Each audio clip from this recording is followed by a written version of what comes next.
So, now you have seen, I think, the best parts of Dewey. You see how he is concerned to help us think about our students' interests.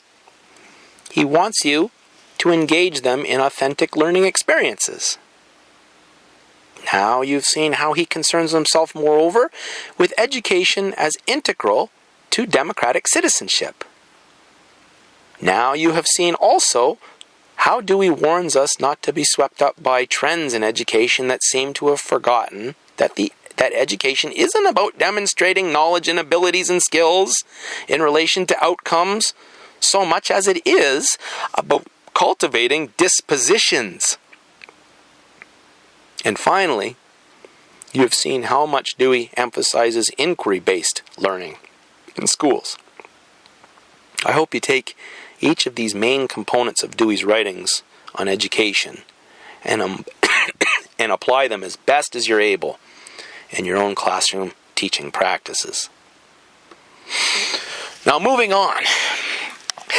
If you've listened to and thought about this lecture as you read Dewey's book, Democracy and Education, I think you now have a pretty decent grasp of the basics concerning Dewey's understanding of inquiry-based learning.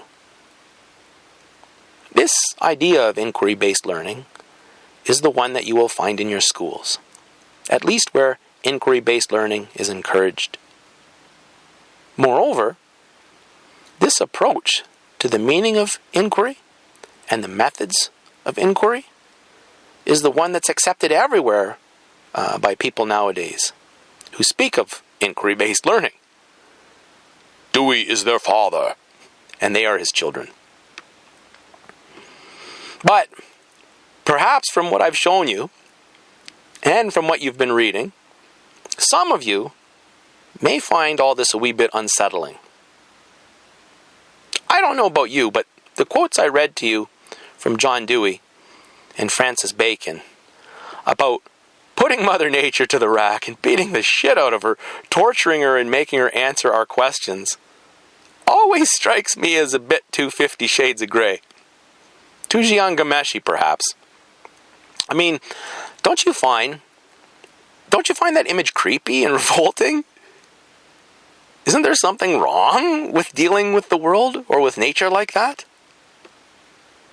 This is the jump-off point where I'll lead you now into waters not often appreciated by folks who want us all just to drink the Kool-Aid and just to take our seats as good little sycophants to the progressive education systems that we've inherited. And if you don't listen any farther to this lecture, you'll be fine, by the way. You'll know what you need to know to get along in the system simply by knowing these good things about Dewey and by adopting them as your own practices.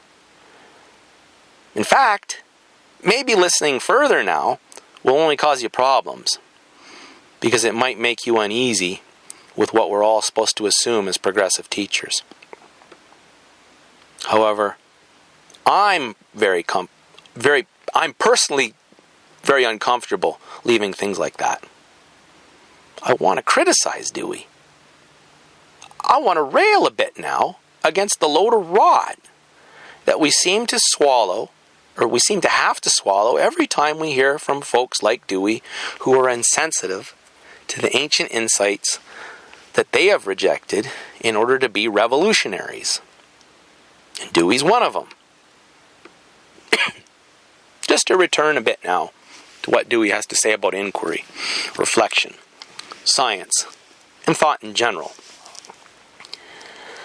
As is clear from what I've already quoted to you from Dewey, we know that, for him, civilizational progress, social progress, and growth in general has everything to do with gaining power, control, and mastery, with treating everything as objects, and with learning how to use everything profitably, or in a way that is agreeable to ourselves, in a way that promotes our growth, I guess.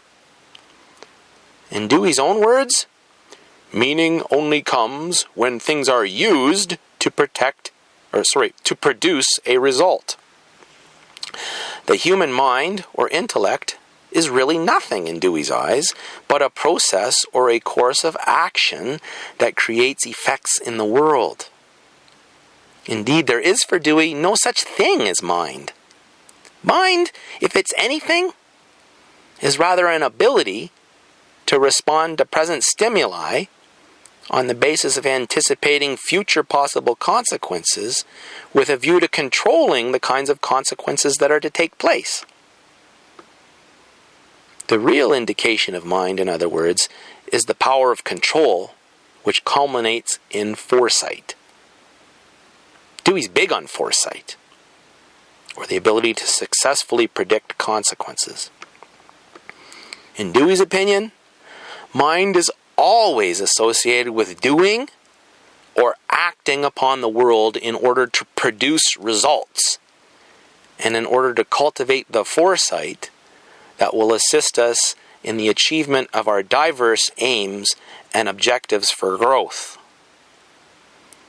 The proper function of mind is therefore, as Dewey puts it, playing freely upon the subjugation of the world for human ends. Unquote. As a power, mind understands things in terms of the use that might be made of them. Does this mindset not bother you? Isn't it cold and heartless sounding? Is knowing the world in order to master it and stand above it the only way you know the world? Do you know the world and others only to the extent that you can use them with foresight and predictive success? Do you remember back to our discussions of Plato and the ancient philosophers in the other lectures? And how, in their understanding, there were most certainly other loving ways of knowing the world and themselves that drive more deeply than knowing and mastering the causal chains of things. I want to reinvestigate these ancient forgotten aspects of our being with you, ladies and gentlemen. I want you never to forget these things about yourselves and about the world. They're too precious. Don't be duped by Dewey and his children. And as we investigate and recall what Dewey is leaving out and banishing from all educational significance, I also want you to ask this very distressing question of Dewey, to which I'm not sure myself I have any answer. Namely, why does Dewey cover up these precious aspects of existence? Why does he deny them any legitimacy? Why does he attempt to kill them, to crush them, to deaden us to them? What kind of strange psychology is afoot in such a man?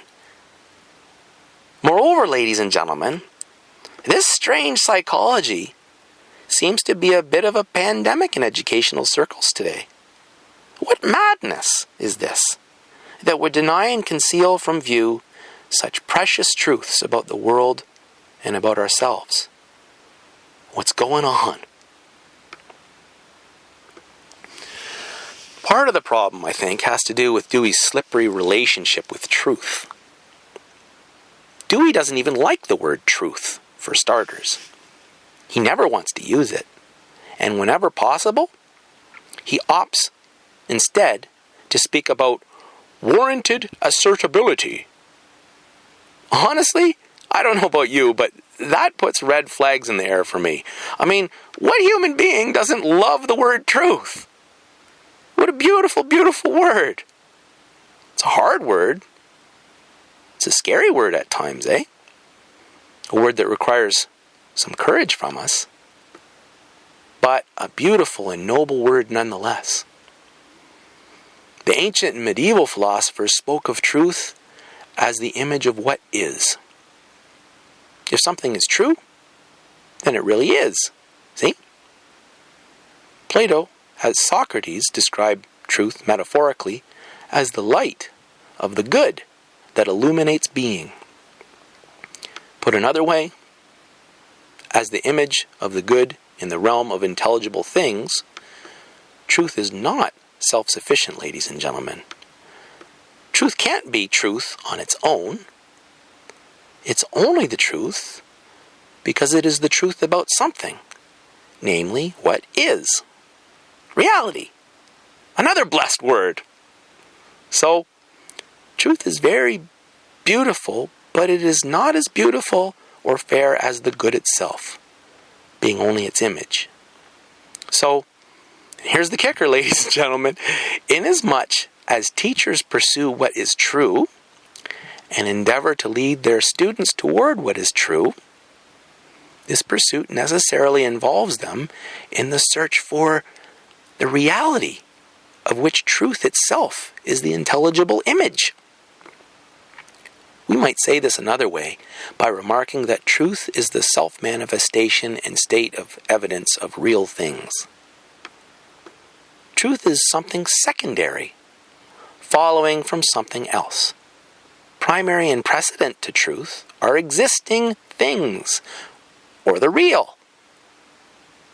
Knowledge of truth, therefore, aims ultimately not at truth, but strictly speaking, at gaining sight of reality.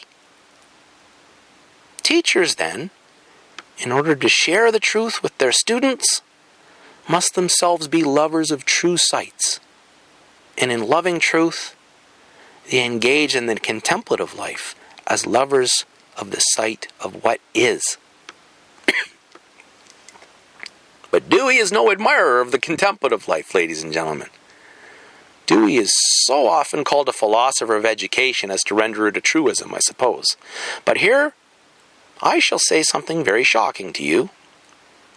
Despite what all the textbooks everywhere on the planet say about him, Dewey is most assuredly not a philosopher. He does not love truth. Whatever he means by interest in his educational understanding, it differs most certainly from Socratic eros, which is the ancient word for a desire that is intimately and passionately devoted to finding out the truth. Dewey rejects all ancient philosophic understanding of truth, and he denies that there is any such thing as wisdom. Hence, he neither loves wisdom, nor does he pursue it. His spirit is opposed to it, in fact, and Dewey seeks to snuff out any such spirit in all those whom he teaches as well, ladies and gentlemen. Remember, all that we have read and discussed thus far about philosophy in these lectures, and tell me that this is not so.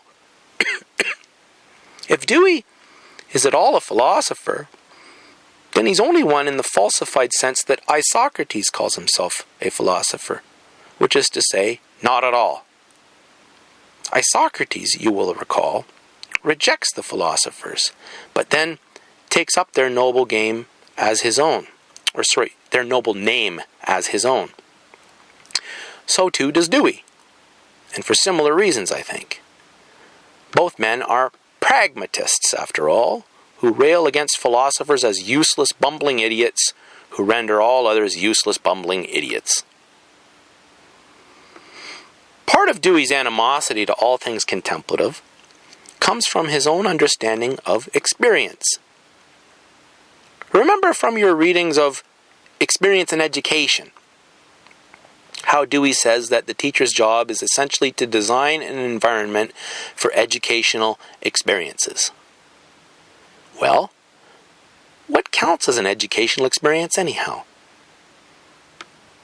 In Dewey's Democracy in Education, he writes that such experiences must all have both an active and a passive component. First, you must go out there and do something to the world. You need to go out there and exert yourself intentionally. Make something happen. Make a change in the environment. Afterwards, the environment responds and acts upon you. It does something back to you. There is a result that registers with you. See, you passively receive feedback from the world only after you go out there and do something, acting upon it for some purpose.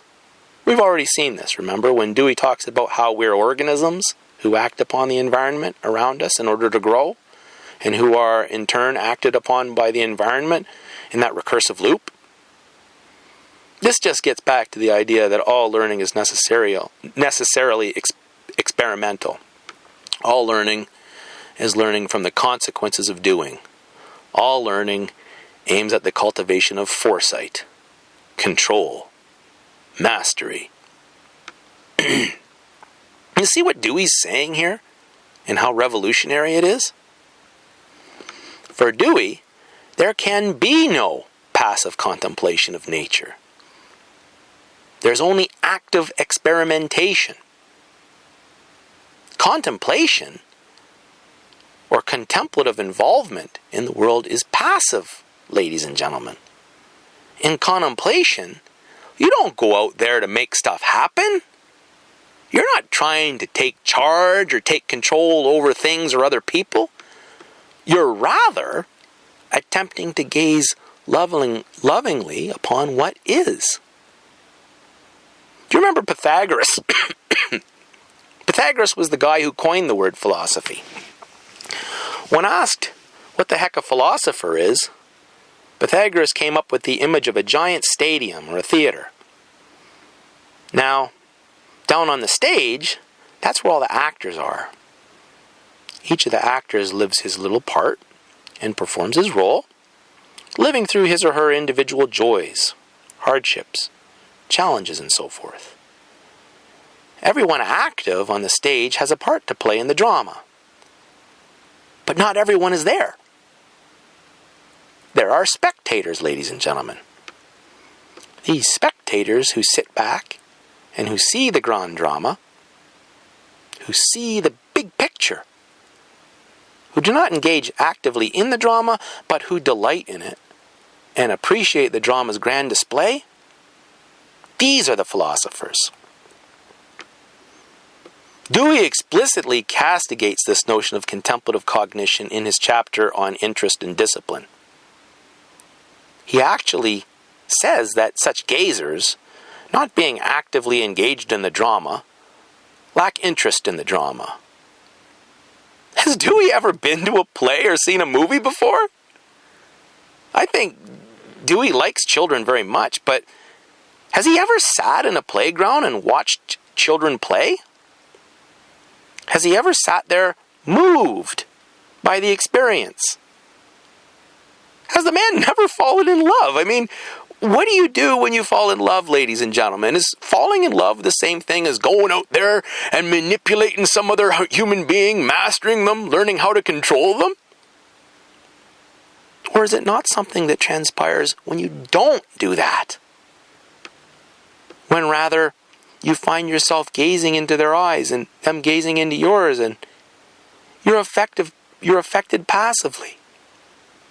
The arrow of love pierces your heart. The world opens up.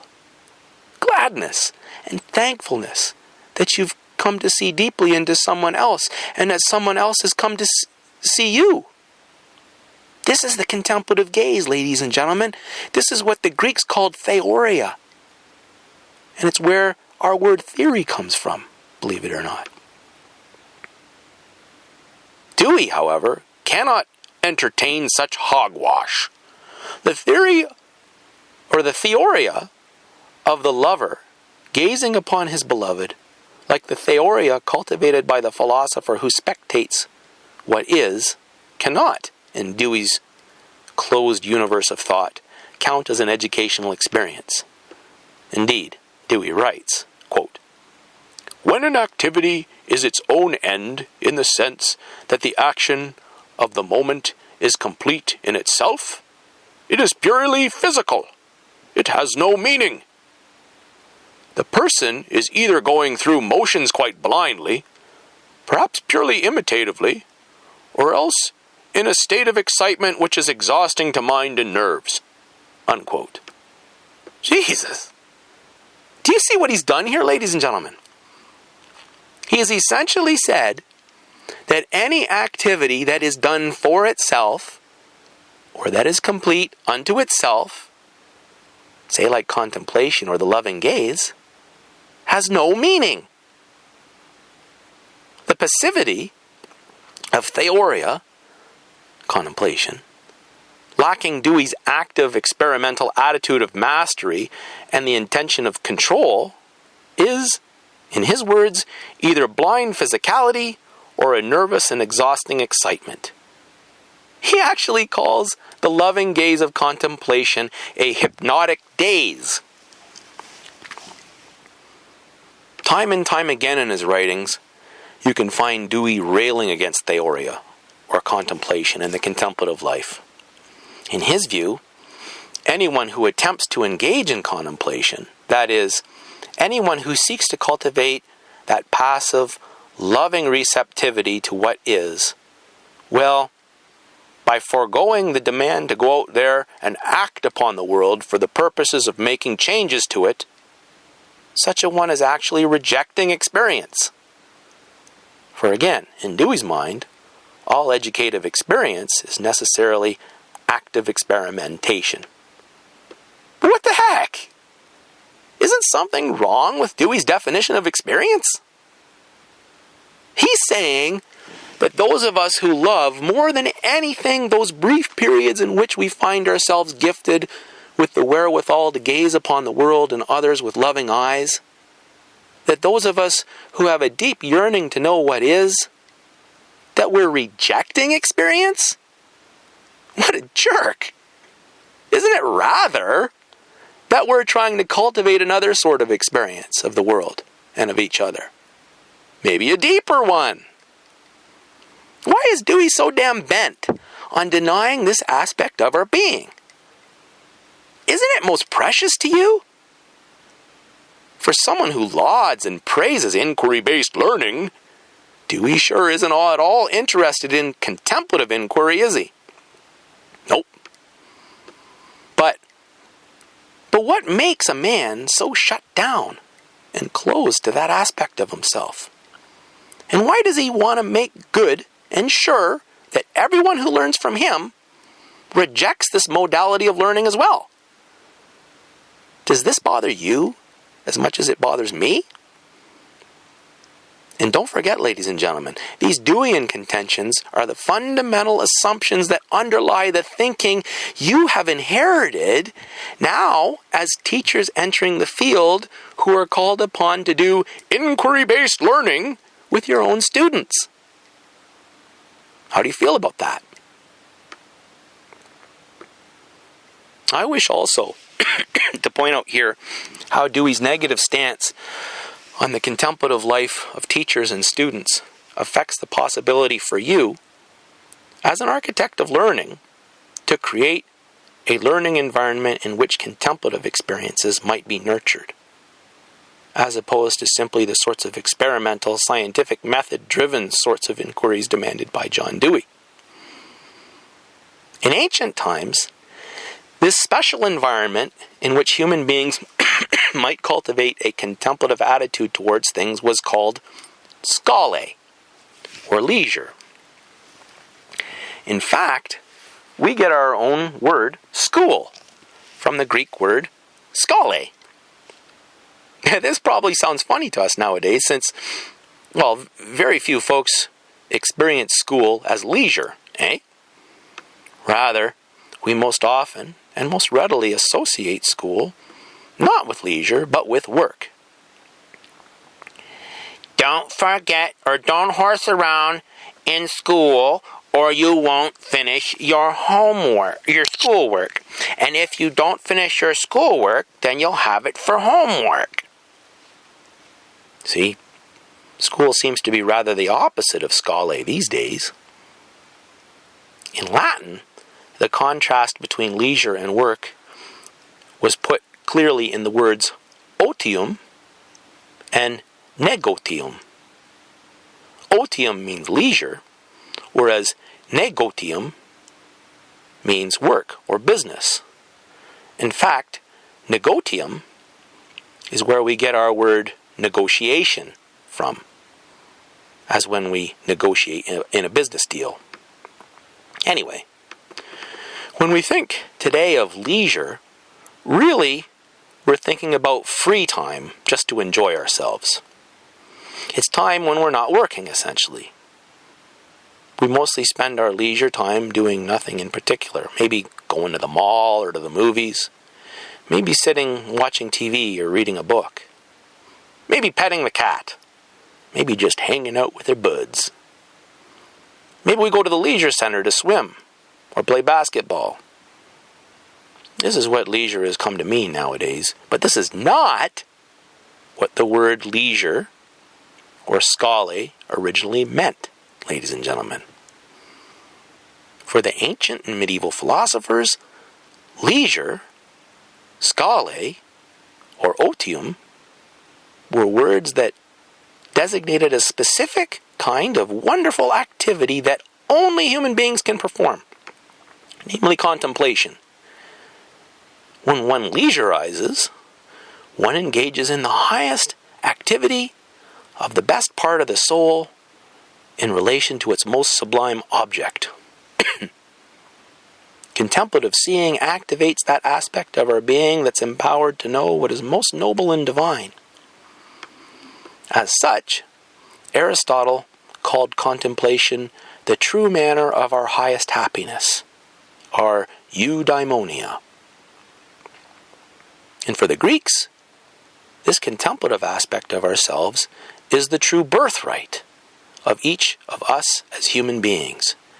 We're so lucky to have been born human beings, ladies and gentlemen, because our cognitive capacity for the loving gaze we are granted, a brief existence in which the possibility of pursuing wisdom through schole is laid upon us. We're lucky, right? We're the only critters that can philosophize. We're the only critters that can contemplate. Dewey, however, will not entertain or accept any such notion of schole or leisure.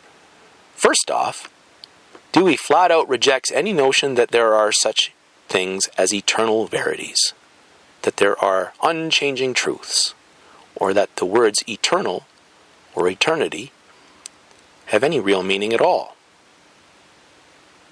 All this, in his view, is a sham, and it's botched thinking. Anyone who wastes his time with such things will just be entirely confused, immersed in a hypnotic daze. Second, in his view, schole, or leisure, is elitist. Remember, Dewey is all about democratic education, ladies and gentlemen. Democracy implies equality among all its members, right? And for Dewey, the Greek writers were anything but democrats. Nope. In his view, these philosophers were aristocratic elites who just wandered around all day, living the life of leisure, not working, but rather living off the backs of their slaves. Dewey supposes, in other words, that anyone who speaks favorably of leisure secretly harbors elitist views. He doesn't acknowledge that, for the Greek philosophers, schole wasn't an elitist capacity, but rather a natural capacity and the precious birthright for all human beings. Nope. Dewey remarks, only in a comparatively small number of people is the function of reason capable of operating as a law of life. In the mass of people, vegetative and animal functions dominate. In other words, for Dewey, you want the truth? You can't handle the truth. So, rather than leisure, Dewey opts for recreation. The word recreation is quite different from leisure, even though we tend to use the terms interchangeably nowadays. Leisure, classically understood, is an activity quite opposite to work. It is engaged in for its own sake, unlike work, which is always done for the purpose of something else. Moreover, classically speaking, folks worked in order to leisurize. Leisure was always held in higher esteem because it was always understood to relate us to our highest eudaimonic happiness. Recreation, however, is a different kettle of fish. The word recreation implies recreation. It is very much activity designed to recreate the self, to recharge one's batteries after a hard week of slogging and work and toil. And recreation is very important, ladies and gentlemen, because without it, folks just burn out. They got nothing left in the tank, no energy for more work. See? That's the goal of recreation, to recharge you for more work. There's no leisureizing implied, no contemplative searching in the loving gaze for the ground of one's being. Nope.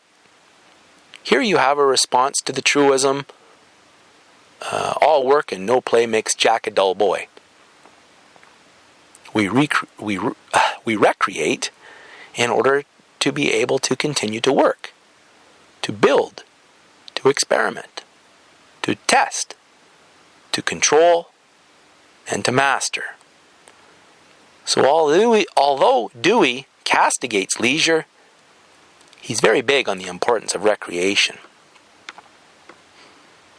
So to return to the original point now, given this onslaught against leisure in progressive education systems where Dewey's vision of inquiry and his conception of experience reigns supreme, how then, when you approach your own classroom as an architect of learning, will you be able to construct an environment in which contemplative educational experiences are permissible and available to students, particularly when the very definition of what constitutes an educational experience precludes any such practices? How can you build a leisure environment? How can you bring true, genuine scholae back into the schools where scholae is prohibited? These are painful questions for any teacher who isn't just teaching as a job, but who engages in teaching as a way of life. That is to say, where teaching for you involves not simply that active component we've spoken about in past lectures, but also that contemplative component that is foundational to genuine teaching. Moreover, part of the pain in such things, in my experience, is that very many people do not understand your suffering when you suffer from this problem. Very many people think, or I guess they're not alive to this problem. Teachers, parents, students, administrators alike. Very many of them are like John Dewey and suppose that you're suffering from nerves, or that perhaps you've exhausted your mind in a hypnotic daze. But their judgments in such matters are deeply ignorant, since they do not understand that a special kind of suffering accompanies all those who seek after wisdom. And you must be brave as well. Try not to turn away from this calling that you feel deep within yourself to know yourself just because you suffer in a special way that others do not understand and that isolates you. Try always, like Plato recommends, to reawaken, to remember, and to anamnetically recollect why you are teaching and what teaching means to you. Each of your days as a teacher must remain, to the greatest extent possible, a spiritual practice. Try your very best not to lose sight of what is most important to you. Despite how elusive eternal verities might be, that does not mean, as Dewey suggests, that they are not real, and that we must push them aside or deny their existence. We must stay the course as teachers, resisting all the tendencies and temptations throughout the day that might derail the mindfulness of our inquisitive attitude towards what is. Learn what you can from John Dewey. He's not all bad. But also be cautious of the poison pill that he would have you swallow as you enter the life of the teacher. Thanks for listening.